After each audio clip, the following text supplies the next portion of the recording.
Okay guys, so today I'm doing a little quick video about weaning. I don't know, a lot of you probably know all this already, so I'm sorry if I bore you, but I've just been thinking, I don't think many people are like, especially young parents and stuff, like, I think they spend a fortune on jarred food and I just don't think they need to. If they know the basics of weaning and what's involved, then I think they'd find that a lot more beneficial to baby, peace of mind for themselves because they know what they're eating, and it'll be a lot cheaper in the long run. When I worked in children's services a few years ago before Frankie was born, and I was doing these flyers for Sure Start, like simple weaning flyers, just wash your hands, boil a potato, make sure everything's sterilised, mash it up with a blender, do not add milk, do not do this. And that they had to do that because in this town that I live in, some parents just don't have a clue. I don't know what it's like where you are, whether things like that are covered, but a lot of people around here are a little bit oblivious to stuff. I'd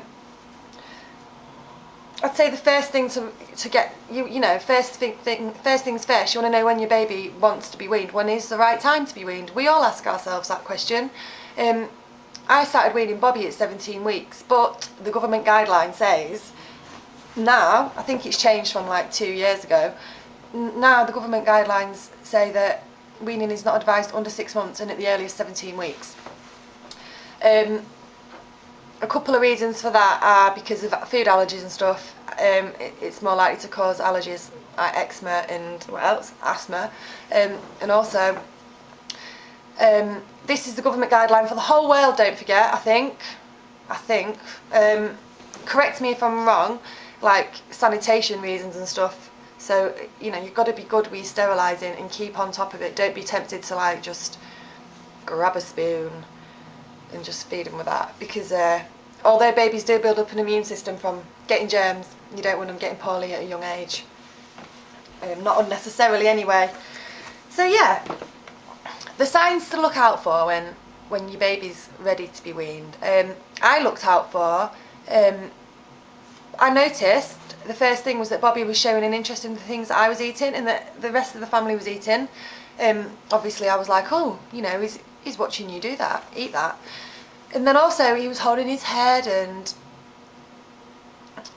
he showed all the signs, and his coordination was quite good as well. Is quite good. He showed the signs that he was ready to be weaned, so I thought I'd give him a go. And I'd say don't introduce first foods on an evening, because if baby has a reaction towards them, then you're going to be up all night with a baby with bellyache. I started in the morning. I think it's suggested that you start when baby's most alert and in a happy mood. I know some babies are a little bit grumpy by bedtime, tea time-ish, so I started in the mornings, and what I started giving him for breakfast was, like, obviously baby rice. I gave him baby rice for a week or two, and that is, I know it is disgusting stuff, it is absolutely vile, there's just nothing to it, but it is the best thing to start your baby off on.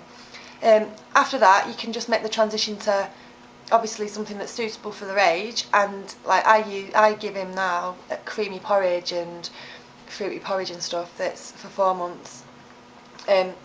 I was going to give him some toast, but it's got gluten in it, so I gave that a miss. Sorry. You just got to watch out for things like that. When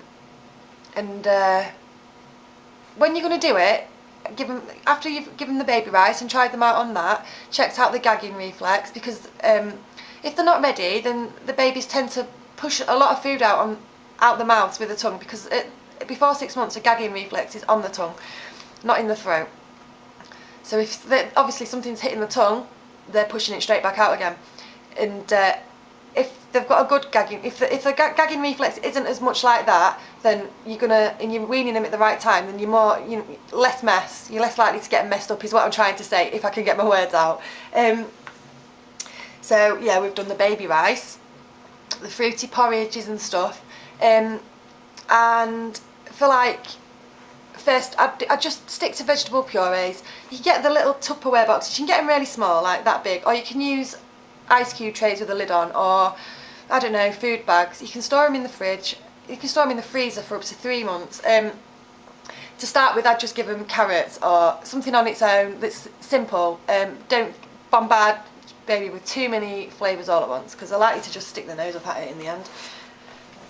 I think sweet potato is what I gave Bobby the first time, and it went down quite badly. He wasn't very impressed with it, but the next day when I gave him it, he was alright with it. It was a taste. He must have just gone, ugh.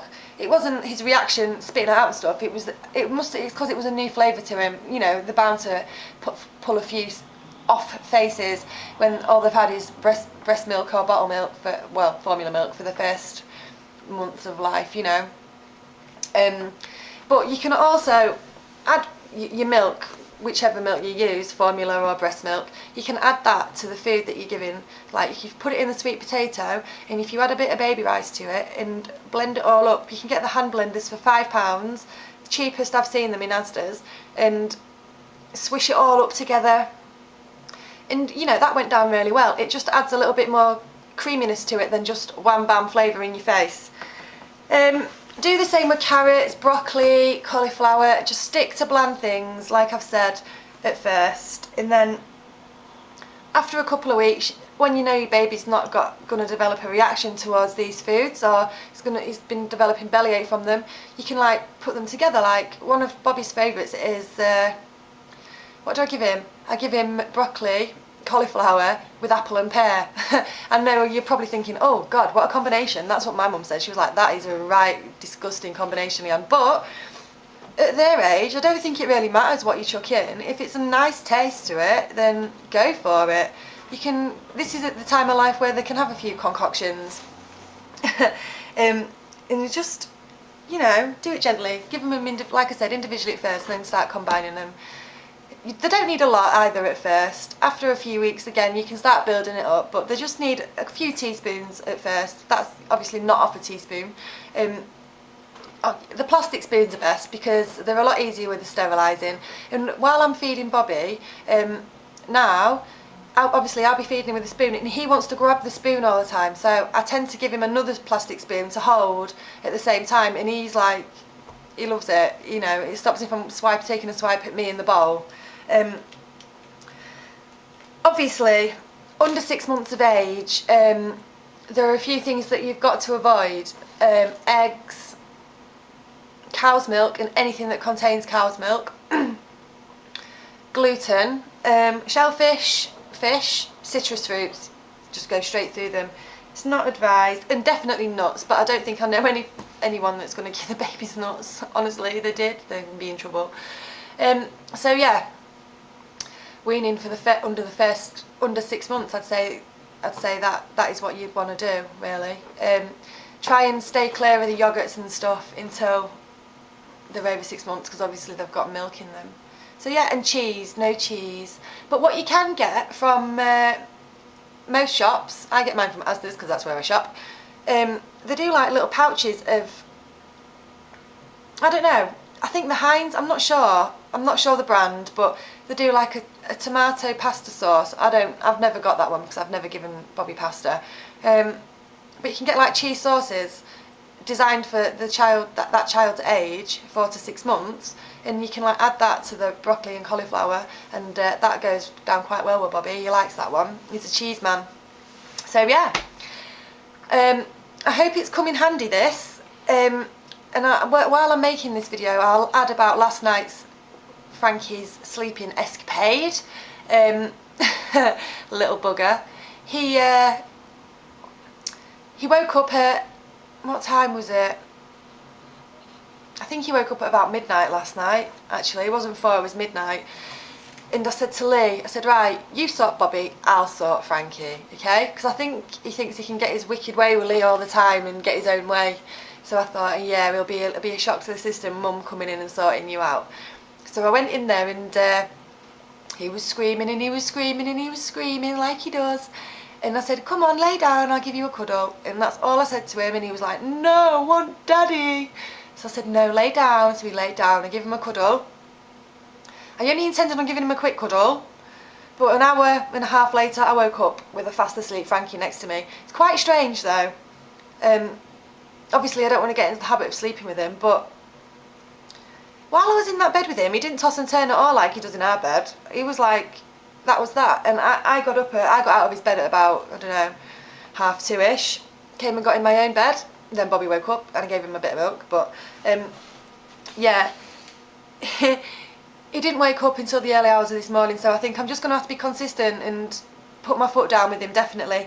He has got a few teeth coming through at the back. I think they're most, from what I can see, they're practically through now though. So yeah, but thank you for all your input yesterday, really appreciate it. And I do hope that this weaning video is come in a bit of use to some people. You know, I'm crap at trying to slam everything in at once and I go a bit randomly off the point at times, but yeah, that's just me, innit? Okay, bye.